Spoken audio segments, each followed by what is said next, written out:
güzel güller men senin yanına baryan, aytmak üçün söýgü sözler yar. Gözlerime baksa gözler, seni görmene hulagyan, diýmek üçün seni söyleyen yar.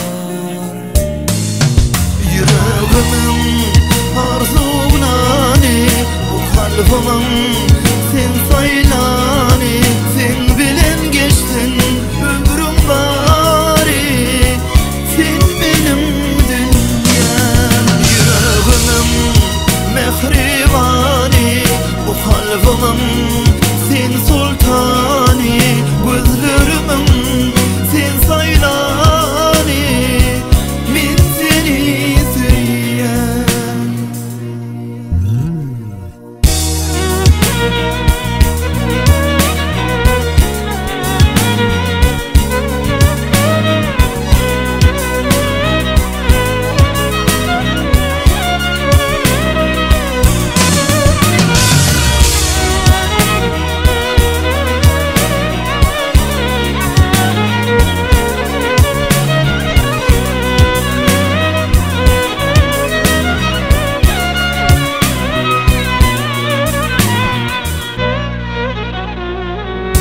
Bu dünyama sen gereksin, yürek başkasın istemedi.